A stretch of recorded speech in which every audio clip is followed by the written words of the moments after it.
जय हिंद दोस्तों, स्वागत है आपका स्टडी नॉर्म्स के यूट्यूब चैनल पे। दोस्तों, आज की वीडियो में हम रीजनिंग का सबसे पहला मॉक टेस्ट डिस्कस करेंगे। हर एक क्वेश्चन के लिए मैं आपको एक टाइमर प्रोवाइड करूंगा। जो इजी क्वेश्चन रहेगा उसके लिए 15 से 10 सेकंड, जो थोड़ा मुश्किल रहेगा उसके लिए 30 सेकंड का टाइमर दूंगा आपको। तो आगे बढ़ने से पहले अगर आपने वीडियो को लाइक नहीं करा, वीडियो को लाइक कर दो, वीडियो को दोस्तों के साथ शेयर कर दो और चैनल को कर दो सब्सक्राइब। तो करते हैं शुरू आज का सबसे पहला क्वेश्चन। तो ये रहा आपका सबसे पहला क्वेश्चन। इस क्वेश्चन के लिए आपको मैं देता हूँ पूरे और पूरे 25 सेकंड का टाइम।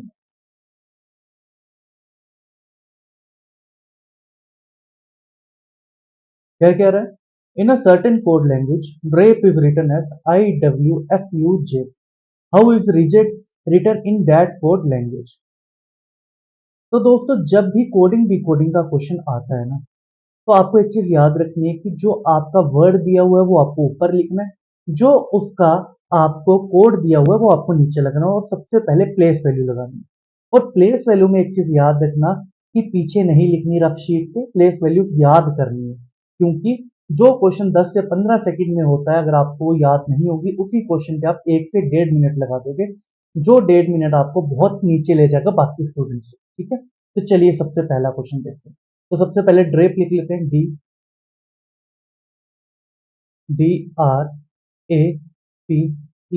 ठीक है, नीचे क्या लिखना? IWFUJ। तो सबसे पहले हम इसकी प्लेस वैल्यू लिखते हैं। डी का नंबर 4, आर का नंबर 18, ए का 1, पी का 16, ई का 5, आई का 9, डब्ल्यू का 23, एफ का 6, यू का 21, जे का 10। कुछ लॉजिक दिख रहा है? सर बिल्कुल लॉजिक दिख रहा है। जैसे ही हमने प्लेस वैल्यूज लगाई ना, वैसे ही हमें लॉजिक पता लग गया। लॉजिक है सर +5, +5, +5, +5 और +5। यही चीज हम किस पे लगाएंगे? रिजेक्ट पे लगाएंगे। आइए जरा, RIGID। आर का नंबर 18, आई का नंबर 9, जी का नंबर 7, आई का नंबर 9, डी का नंबर 4। तो +5 करोगे तो आ जाएगा 23, और 23 का क्या होता है? डब्ल्यू होता है। तो दोस्त मैं इधर तक ही क्वेश्चन निकालूंगा। क्यों?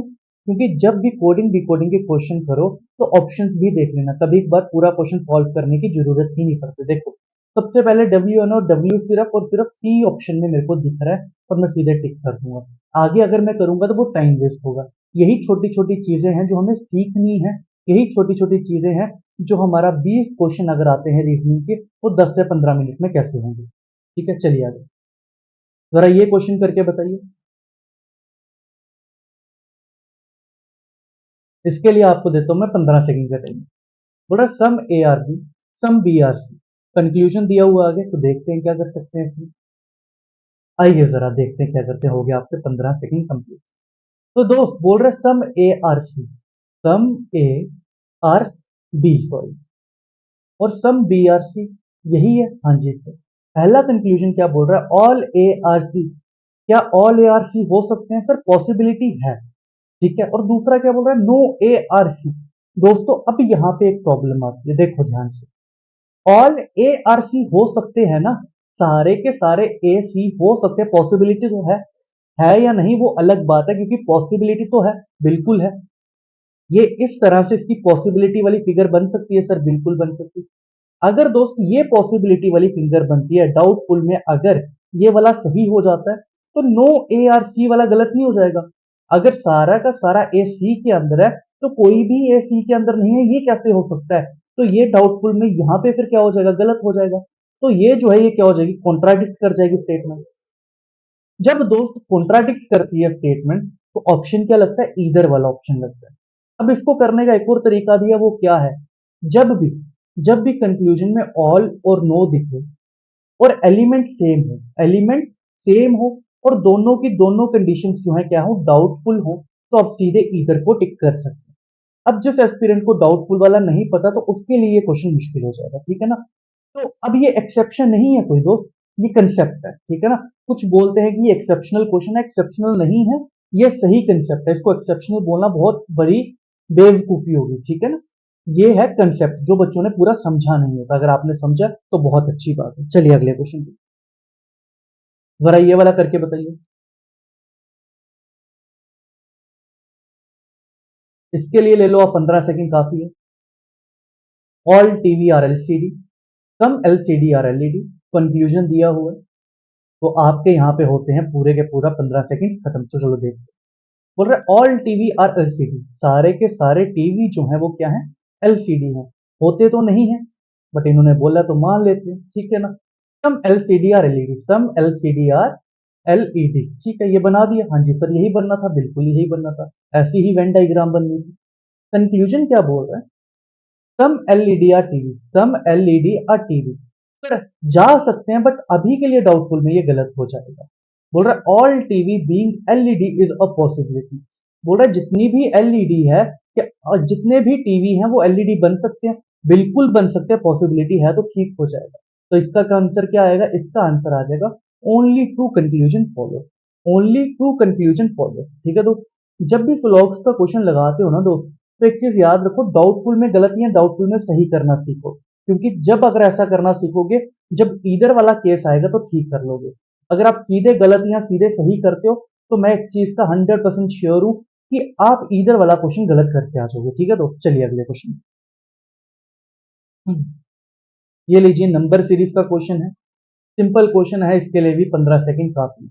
अब नंबर सीरीज का भी ना दोस्तों एक चीज होती है जो ध्यान में रखनी होती है कि अगर सीरीज बहुत आराम से ऊपर चल रही है तो एडिशन हो रहा है, थोड़ी तेजी से चल रही है तो मल्टीप्लिकेशन हो रहा है, अगर बहुत तेजी से चल रही है तो यहाँ फिर स्क्वायर रूट लग रहा है, यहाँ फिर क्यूब रूट लग रहा है। अब यहाँ पे क्या हो रहा है सर, सीरीज जो है ना बिल्कुल आराम आराम से नीचे आ रही है। जब सीरीज आराम आराम से नीचे आए तो उसका क्या मतलब होता है कि कुछ जो है सब्ट्रैक्ट हो रहा है, कुछ घट रहा है। तो इधर कितना घट रहा है देखो जरा, अगर 5.2 से 4.8 आना तो कितना घट रहा है, 0.4 घट रहा है। और इधर कितना घट रहा है, इधर भी 0.4 घट रहा है, इधर भी 0.4 घट रहा है। तो आगे अगर मैं 0.4 जो है माइनस करूंगा तो आंसर आएगा 3.6, जो कि है मेरा डी ऑप्शन एकदम सही आंसर। बहुत बढ़िया, चलिए अगले क्वेश्चन पे। चलो ये क्वेश्चन हम सबसे एंड में करेंगे, ठीक है ना, याद रखना 5th क्वेश्चन हमने सबसे एंड में करना है। जरा ये क्वेश्चन करके बताओ। ये भी क्वेश्चन कोई बहुत बड़ा क्वेश्चन नहीं है, बहुत आराम से हो जाता है क्वेश्चन, पॉइंटिंग वाला क्वेश्चन है। बच्चों को परेशानी होती है बट ये कोई इतना खासा हाई लेवल नहीं है क्वेश्चन कोई। 20 सेकंड चलो ले लो, जिनको टाइम ज्यादा लग रहा है वो पॉज भी कर सकते हैं वीडियो को, कोई बात नहीं, ठीक है ना। बोल रहा है looking at a portrait of a man Harsh said. दोस्तों जब भी पॉइंटिंग वाला क्वेश्चन आता है, जो ऑथर बोल रहा होता है उसी को हम स्टार्ट करते हैं, उसी से करते हैं या पॉजिटिव एडजेक्टिव से करते हैं, ये अलग अलग क्वेश्चन के हिसाब से होता है। अब बोल क्या रहा है, his mother is the wife of my father son. अब माई कौन है दोस्त यहाँ पे, माई वही होगा जो बोल रहा है, तो बोल कौन रहा है, हर्ष बोल रहा है। तो हम यहीं से शुरू करेंगे, ठीक है ना, हम यहीं से शुरू करेंगे। तो ये आ गया हर्ष, क्या बोल रहा है, माई फादर सन, हर्ष के फादर के बेटा। सर अब आपने हर्ष को सन क्यों ले लिया, जेंडर तो बताया नहीं था दोस्त। ये देखो यहाँ पे कंडीशन दी है, brothers and sisters I have none, मेरा कोई भी भाई बहन नहीं है। तो मतलब हर्ष के फादर का इकलौता बेटा हर्ष ही होगा, है ना। तो यहाँ पे ये आ गया। अब क्या बोल रहे हैं, पीछे आ जाओ, वाइफ ऑफ दी, ये पूरा कौन निकला, हर्ष निकला, वाइफ ऑफ हर्ष बना दो, ये बन गई वाइफ, ठीक है दोस्त। अब क्या बोल रहा है, his mother is the wife, ये जो वाइफ है, ठीक है ना, his mother is the wife. अब किसकी मदर, हिज कौन है यहाँ पे, यही आदमी जो है वो है हिज। बोल रहा है ये जो मैन है इसकी मदर कौन है, ये जो हर्ष की बीवी है, यही बोल रहा है। हाँ जी सर यही बोल रहा है, यही बना। हाँ जी सर यही बना, पूरा हमारा फैमिली ट्री बन गया सर, बन गया। बोल क्या रहा है, at whose portrait was Harsh looking, Harsh किसकी तरफ देख रहा है, तो हर्ष ये है हर्ष की बीवी, बीवी का बच्चा कौन होगा, उसका अपना बेटा। तो आंसर क्या आएगा, ए ऑप्शन हिज सन आएगा, ठीक है दोस्त। चलिए अगले क्वेश्चन पे, जरा ये करके बताओ। इसके लिए आप ले लो 10 सेकंड का टाइमर, ठीक है, 10 सेकंड का टाइमर काफी है इस क्वेश्चन के लिए। चलिए देखते हैं कि क्या लॉजिक इधर लग सकता है। तो देखो दोस्त, 23 से 30 पे जाना है, तो 23 पे 30 पे कैसे जा सकते हैं सर, देखो अगर 2 + 3 कर लें तो आ जाएगा 5, और 5 × 6 कर ले तो क्या हो जाएगा, 30 हो जाएगा। इसी तरह से 6 + 2 कर ले तो हो जाएगा 8, तो 8 × 6 करेंगे तो 48 आएगा। बट ये लॉजिक तो नहीं लगेगा, एग्जाम में भी डायरेक्ट लॉजिक नहीं लगेगा, इसलिए ऐसा करा। तो अब इसका सही लॉजिक क्या लगेगा दोस्त, देखो इसका सही लॉजिक लगेगा 2 + 3 अगर करते हैं तो ये आ जाएगा 5, और 5 का स्क्वायर क्या होता है 25, और 25 में यही 5 ऐड कर दे तो आ गया 30। लॉजिक लग गया, बिल्कुल लग गया सर। 6 + 2 होता है 8, और 8 का स्क्वायर क्या होता है 64, 64 और यही 8 ऐड कर दे तो कितना हो जाएगा 72। और 72 कहाँ दिखा है डी ऑप्शन में 72 लिखा हुआ है। यही हमसे पूछा था, यही हमने कर लिया। चलिए अगले क्वेश्चन। जरा ये लो, रुको इस क्वेश्चन में ना ये जो है वैल्यू इधर ये लिख लो क्यू जेड डब्ल्यू टी कर लो, ठीक है। चलो करके बताओ।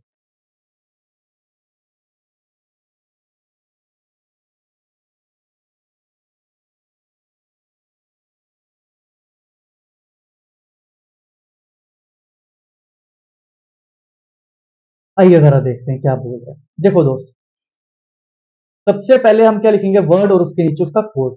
जे A D you Q Z W T.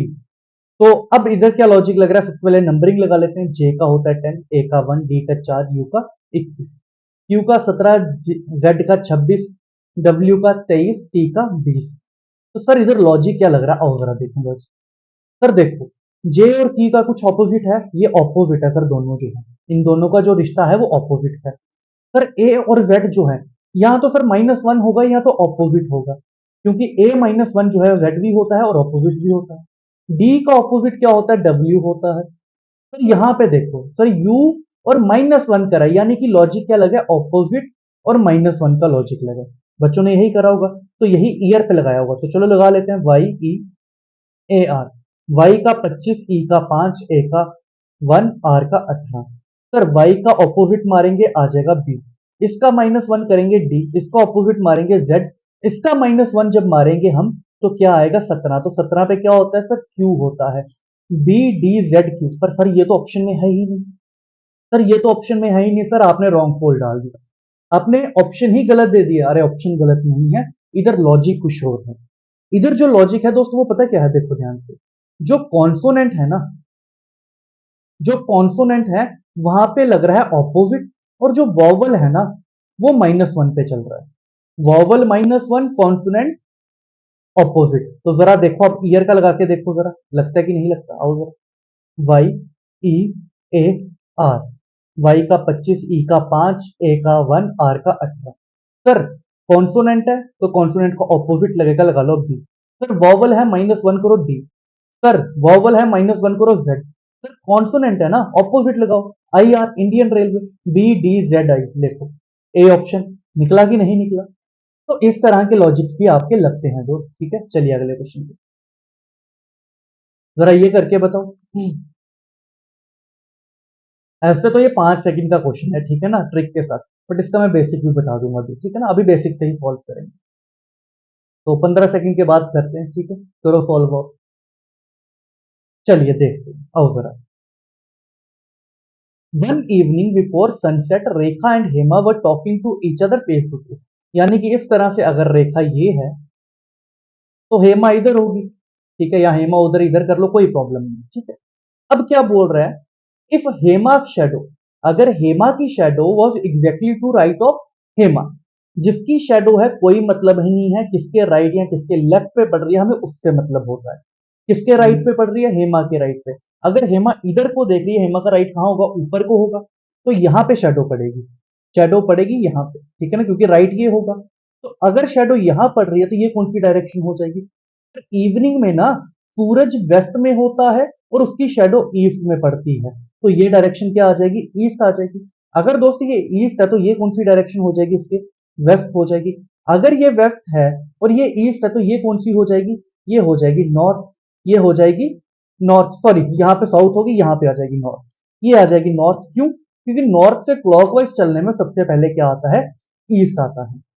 और ये कौन सी डायरेक्शन हो जाएगी, ये हो जाएगी साउथ डायरेक्शन, ये हो जाएगी साउथ डायरेक्शन। अब बोला क्या जा रहा है, which direction was Rekha facing. तो रेखा कहां देख रही है, सर रेखा इस डायरेक्शन को देख रही है, तो ये डायरेक्शन है साउथ। अब दोस्त यहाँ पे इवनिंग की जगह अगर मॉर्निंग होता, बाकी चीजें यही लगती, बस क्या हो जाता, सूरज जो है ईस्ट पे आ जाता और शेडो उसकी वेस्ट पे बनती। और इसी कंसेप्ट के साथ आप कोई भी क्वेश्चन शेडो का निकाल सकते हो, कोई भी क्वेश्चन शेडो का आप आराम से निकाल सकते हैं। चलिए अगले क्वेश्चन, जरा ये लो, ये तो 10 सेकंड का क्वेश्चन है, लो 10 सेकंड अपने लिए। देखो, जब भी डायरेक्शन का क्वेश्चन सीधा सीधा पूछा जाए तो उसका सबसे एंड वाला पार्ट पूछना है, now in which direction is she facing, अब वो कहां देख रही है। जब भी ऐसी चीज आए तो दोस्त आपको पूरी की पूरी जो है वो बनाने की जरूरत नहीं है डायग्राम, ठीक है ना। तो आपको क्या करना है, one morning Sujata walking towards the sun, ठीक है। सुजाता सन की तरफ जा रही है, यानी कि सन कहाँ होता है सुबह के टाइम, ईस्ट में होता है। तो सुजाता कहाँ जा रही है, ईस्ट में। हमें डायरेक्शन का पता लग गया। उसके बाद उसने क्या लिया, उसके बाद उसने एक राइट लिया, ठीक है। उसके बाद उसने एक और राइट लिया, ठीक है। पहले उसने ये वाला राइट लिया, फिर उसने ये वाला राइट लिया, फिर उसके बाद उसने एक और राइट लिया, फिर उसने एक और राइट लिया, यानी कितने राइट हो गए, तीन राइट हो गए टोटल। तो दोस्तों अब एक ट्रिक है क्या, कि जब दो राइट होते हैं तो डायरेक्शन के ऑपोजिट हो जाते हैं। तो यानी कि अब ये बन गया वेस्ट। अब वेस्ट का बचा क्या, एक राइट बचा, तो वेस्ट का एक राइट मारो। तो वेस्ट डायरेक्शन होती है यहां पे, तो वेस्ट का राइट मारोगे ऊपर, तो आंसर क्या आ जाएगा, ये आ जाएगा नॉर्थ। अब कहां देख रहा है, नॉर्थ को देख रहा है, ठीक है दोस्त। जिसको नहीं पता वो बेसिक की क्लासेस लगा सकता है, बहुत जल्दी बेसिक वाली जो है कंटिन्यूसली चलती रहेंगी, टेंशन ना लो, ठीक है ना। जो बच्चों का पेपर है उनके लिए ये है, और जो बच्चे तैयारी कर रहे हैं जिनको पता है उनके लिए तो बहुत सी चीज उनको पता होगा, ठीक है ना। बोल रहा man is facing north west, he turns 90 degree in clockwise direction, then 180 degree in the anti-clockwise direction, and then another 90 degree in the same direction। तो दोस्तों जब भी एंगल वाला क्वेश्चन आता है तो आपको एक चीज करनी है, क्या, जो क्लॉकवाइज में चल रहे होते हैं उनके पीछे प्लस लगाना है, और एंटी क्लॉकवाइज के पीछे माइनस लगाना है। कैसे, देखो जरा क्या बोल रहा है, plus 90 degree in clockwise, plus का 90 डिग्री, उसके बाद 180 डिग्री एंटी क्लॉकवाइज, तो माइनस का 180 डिग्री। अब क्या बोल रहा है, another 90 degree in same direction, यानी कि एंटी क्लॉकवाइज माइनस का 90। अब इनको डिफरेंशिएट निकाल लो, इनका है ना, डिफरेंस निकाल लो, तो ये और ये कैंसिल हो जाएगा, ठीक है ना। +90 और -90 कैंसिल हो जाएंगे, बचा क्या, बचा सर माइनस का 180। तो माइनस का 180 क्या होगा, एंटी क्लॉकवाइज, ठीक है। मतलब कि नॉर्थ वेस्ट का हमने 180 डिग्री एंटी क्लॉकवाइज मारना है। और 180 डिग्री ना एक बहुत अच्छा डिग्री होती है, ये चाहे क्लॉकवाइज हो चाहे एंटी क्लॉकवाइज हो, डायरेक्शन हमेशा हमें ऑपोजिट मिलती है। कैसे, आओ जरा देखो दोस्त, अगर ये डायरेक्शन है, ये है नॉर्थ, ये है ईस्ट, ये है साउथ, ये है वेस्ट, तो नॉर्थ वेस्ट ये होगी। अब चाहे मैं एंटी क्लॉकवाइज, ये हो गया एंटी क्लॉकवाइज 180 डिग्री, और ये हो गया क्लॉकवाइज 180 डिग्री, क्लॉकवाइज 180 डिग्री। तो दोनों में जो है डायरेक्शन हमें क्या मिली, ऑपोजिट ही मिली। तो आंसर क्या आ जाएगा, आंसर आ जाएगा साउथ ईस्ट की ऑप्शन। चलिए अगले क्वेश्चन, ये लो 15 सेकंड ले लो इस क्वेश्चन के लिए, ठीक है। कोई ज्यादा मुश्किल क्वेश्चन है नहीं ये। 132, 156, 210। अब देखो यार, नंबर सीरीज में ना दो तीन चीजें जो आपको आनी चाहिए सॉरी, एक तो टेबल आपको आने ही चाहिए, दूसरी चीज क्यूब रूट स्क्वायर रूट आपको आने चाहिए।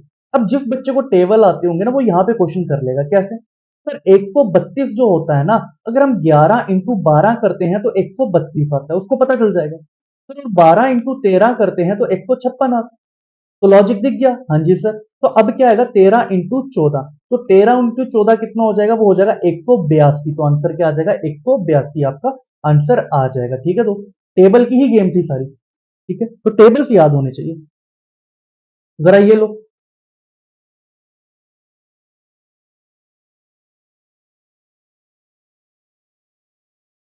चलिए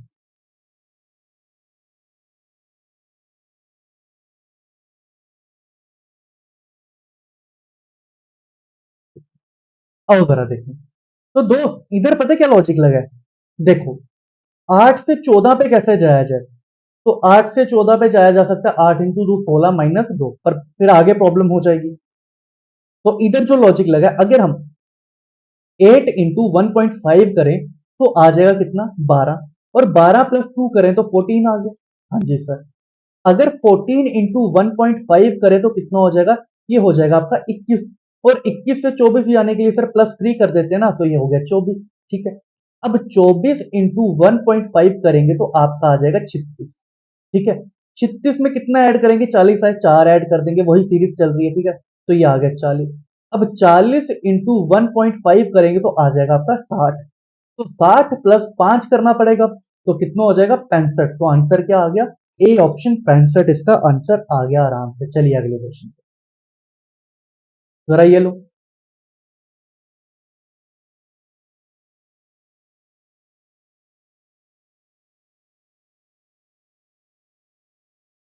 चलिए चलिए, 15 सेकंड काफी है इस क्वेश्चन के लिए। आओ जरा देखें यार। देखो दोस्त, इधर क्या हो रहा है? सर सी आर, देखो इधर ना, अगर आपको प्लेस वैल्यूज याद होंगी ना तो आप देखते ही बता दोगे। अगर प्लेस वैल्यूज याद नहीं ना होगी तो आपके लिए परेशानी बन जाएगी। अब मेरे को प्लेस वैल्यूज याद है, मेरे को सामने दिख रहा है कि सी का एफ के साथ रिश्ता बन रहा है, एफ का आई के साथ बन रहा है। कैसे? देखो, सी का नंबर 3, एफ का 6, आई का 9, सर +3 चल रहा है और अल्टरनेटिव सीरीज चल रही है। इसी तरह से जो दूसरा लॉजिक चल रहा है वो क्या चल रहा है सर? देखो सर, ये है आर, आर होता है 18, ठीक है? 18, 15, सर कितना? -3। अब यहां भी कितना जाएगा? -3 जाएगा। तो -3 जाएगा तो आ जाएगा क्या? 12। तो 12 का नंबर क्या होता है? एल। अब जरा मैं ऑप्शन पे देखूंगा। जब मैं ऑप्शन पे देखूंगा, एल मेरे को सिर्फ एक में दिख रहा है, सी ऑप्शन में। मैं सीधे टिक कर दूंगा। देखा, 5 सेकंड में क्वेश्चन हुआ सॉल्व की नहीं हुआ? ज्यादा सॉल्व करने की जरूरत ही नहीं। पहला पहला लगाया, क्वेश्चन सॉल्व। ठीक है, ये चीजें समझनी है। यही चीजें जो है छोटी छोटी, यही तो हमने पढ़नी है। चलिए अगले क्वेश्चन पे। लो भाई, ये तो 10 सेकंड का क्वेश्चन है यार, इसमें तो कोई ज्यादा टाइम देना नहीं चाहिए। क्या बोल रहा है? How many dot lie opposite to the face having one dot. दोस्तों देखो, जब भी डाइस ओपन होता है ना, तो उसके ऑपोजिट निकालने का एक तरीका होता है। क्या होता है? स्ट्रेट लाइन में जो अल्टरनेटिव्स होते हैं ना, वो एक दूसरे के ऑपोजिट होते हैं। और ऑपोजिट के कभी भी कॉर्नर्स नहीं जुड़े होते, कभी भी जो है साइड्स नहीं जुड़ी होती। ना कॉर्नर्स जुड़े होते हैं ना साइड्स जुड़ी होती है, ये चीज ध्यान रखना। तो अगर हम सीधी लाइन में चलें तो 6 का ऑपोजिट क्या आ जाएगा? 3। 6 का ऑपोजिट आ जाएगा 3, ठीक है? और 4 का ऑपोजिट क्या आ जाएगा? 4 का ऑपोजिट आ जाएगा 5। बचा क्या? 1। तो 1 का ऑपोजिट क्या हो जाएगा? 1 का ऑपोजिट हो जाएगा 2। तो पूछा किसका? 1 डॉट का। तो 1 डॉट का ऑपोजिट आ जाएगा 2। तो ए ऑप्शन हमारा सही हो जाएगा। चलिए अगले क्वेश्चन। जरा ये लो, इसके लिए भी 10 सेकंड काफी है। अब देखो दोस्तों, जब भी नॉन वर्बल का आपको क्वेश्चन दिखे ना, नॉन वर्बल पता कौन से क्वेश्चन होते हैं? नॉन वर्बल होते हैं जिसमें डायग्राम्स होती है, ठीक है? जब भी नॉन वर्बल का क्वेश्चन दिखे, आपको ना एक चीज ध्यान रखनी है कि एक सही नहीं ढूंढना, आपको 3 गलत ढूंढने हैं। जब आप 3 गलत ढूंढेंगे ना, तो ऑटोमेटिकली आपका एक आंसर निकल जाएगा। जैसे कि यहाँ पे देखो दोस्त, अब इन्होंने क्या करा, एक पेपर था उसको इस तरह से फोल्ड करा, फिर ये वाले पेपर को नीचे फोल्ड करा, फिर ऐसा बन गया। अब दोस्त, ये जो फिगर है ये तो सब में सेम होनी चाहिए कि नहीं होनी चाहिए? सर सब में यहाँ पे तो सेम होनी चाहिए। जरा ये देखो, ये सेम है? नहीं है, गलत कर दो। नहीं है। दूसरा देखो, सेम है? नहीं है, गलत कर दो। यहाँ पे सेम है? हाँ सर यहाँ पे सेम, बट यहाँ पे सर गलत है, तो ये भी गलत कर दो। बचा क्या? 3 ऑप्शन बचा। देखा, मैंने कुछ नहीं करा, मैंने कुछ नहीं करा, मैंने सिर्फ क्या करा, 3 गलत ढूंढे, मेरा आंसर देखो कितनी जल्दी आ गया। यहीं पे अगर मैं मिरर लगा के करता ना क्वेश्चन, तो मेरा टाइम वेस्ट होता। तो ये चीजें छोटी छोटी चीजें हैं, यही तो समझनी है हम लोगों में। ठीक है, चलिए आगे। जरा ये करके बताओ। 10 सेकंड देता हूँ दोस्त। अब यहाँ पे हमें मिरर लगाना पड़ेगा। देखो, ये ऐसे है, जब ये खुलेगा ऊपर को तो ये इस तरह से इमेज बनेगी। जब यहां को खुलेगा तो ये इस तरह से इमेज बनेगी। और जब यहां को खुलेगा ये इस तरह से इमेज बनेगी। ठीक है ना? इस तरह की इमेज तो कोई बनेगी नहीं, नहीं बनेगी। ये भी नहीं बनेगी, ये भी नहीं बनेगी, तो आंसर क्या आएगा? फोर्थ ऑप्शन, डी ऑप्शन हमारा आंसर आ जाएगा। ठीक है दोस्त, डी ऑप्शन हमारा आंसर आ जाएगा। चलिए अगले क्वेश्चन पे। जरा ये करके बताओ। तो ठीक है। अच्छा, देखो दोस्त, क्या बोला, एक पेज था उसको ऐसे फोल्ड करा, फिर इधर से इधर को फोल्ड करा, अब ये बना। अब ये चीज तो सब में होनी चाहिए, यहाँ पे नहीं है, ये गलत कर दो सीधे और सीधे। जब ये ऊपर को जाएगी, एक यहाँ पे बनेगी और एक यहाँ पे बनेगी। बनेगी कि नहीं बनेगी? सर बिल्कुल बनेगी। एक यहाँ बनेगी, एक यहाँ बनेगी जब ऊपर को खुलेगा, और एक यहाँ और एक यहाँ बनेगी। तो इस तरह की मैच ये भी नहीं है, ये भी नहीं है, सिर्फ और सिर्फ मेरे को यहाँ पे दिख रहा है ए ऑप्शन में, तो मेरा ए ऑप्शन सही हो जाएगा। चलिए अगले क्वेश्चन पे। ठीक है, चलिए अगले क्वेश्चन पे। जरा ये लो, 10 सेकंड का टाइमर। अच्छा, यहाँ पे गलत करा हुआ, ये लो, ए बी सी डी ई। ये 1, ये 2, ये 3, ये 4, ये 5। ठीक है, अब इधर लॉजिक क्या लगा वो पहले, सबसे पहले मैं लॉजिक देखता हूँ। ठीक है, ठीक है, ठीक है, ठीक है, ठीक है। चलिए, दोस्त इन्होंने क्या करा हुआ देखो, एक तो बाहर वाला जो है एरो चल रहा है, एक अंदर वाली लाइन चल रही है, ठीक है? ये 2 चीज़ें याद रखो। अब इन्होंने क्या करा है, ये जो बाहर वाली लाइन है ना, ये जो अंदर वाली लाइन है, ये इस तरह वाली लाइन जो है, इन्होंने क्या करा उसको उसको इन्होंने करा हुआ है क्लॉकवाइज़ 45 डिग्री, क्लॉकवाइज़ 45 डिग्री। देखो, ये यहाँ थी अब यहाँ आ गई 45 डिग्री और ये जो एरो है ना, ये एंटी क्लॉकवाइज़ 90 डिग्री घुमाया है। देखो ज़रा, यहाँ से नीचे आया और ये ऊपर चला गया, बन गया। यहाँ से ये आया और यहाँ से ऊपर चला गया, 90 डिग्री बन गया। अब ये वाली इमेज देखो जरा, सर इधर से ये क्लॉकवाइज ऊपर गया तो ये 45 डिग्री बन गया, सर बिल्कुल बन गया। सर ये देखो, ये ऊपर था, यहाँ से 90 डिग्री मारा तो यहाँ का 90 डिग्री यहाँ आना था तो यही बना है। अब इसका बनाना है तो सबसे पहले 90 डिग्री किसका बनाओ, सबसे पहले 90 डिग्री एंटी क्लॉकवाइज बनाओ एरो का। तो एरो का एंटी क्लॉकवाइज कहाँ आएगा सर, नीचे को आएगा, ठीक है? तो यहाँ पे कहीं बनेगी, तो यहाँ पे कहाँ बन रही है सर, ये और ये बन रही है, ये काटो ये काटो ये काटो। ऊपर वाला है सर इसका 45 डिग्री, हमें कहाँ जाना है 45 डिग्री क्लॉकवाइज, तो ये है, और इसका 45 डिग्री यहाँ को आएगा, तो ये हमारा आंसर बन जाएगा। थर्ड ऑप्शन ये भी गलत हो जाएगा, तो सी ऑप्शन हमारा आंसर आ जाएगा। अब बचा कौन सा हमारा क्वेश्चन, अब हमारा एक ही क्वेश्चन बचा, फिफ्थ क्वेश्चन। तो चलिए जरा फिफ्थ क्वेश्चन को भी कर लेते हैं यार। ये क्वेश्चन है, जरा इस क्वेश्चन को आप टाइमर ले लो 30 सेकेंड का, फिर हम ये क्वेश्चन भी करते हैं। ये क्वेश्चन जो है ना, ये सिंपल और मिक्स का कॉम्बिनेशन है, सिंपल और पजल का कॉम्बिनेशन है, ठीक है ना? इसमें कुछ कंडीशंस दी हैं, हमें कंडीशंस को फुलफिल करना पड़ेगा, और कहीं कहीं पे ऐसे क्वेश्चंस में जेंडर को एज्यूम भी करना पड़ जाता है। देखते हैं जरा कैसे।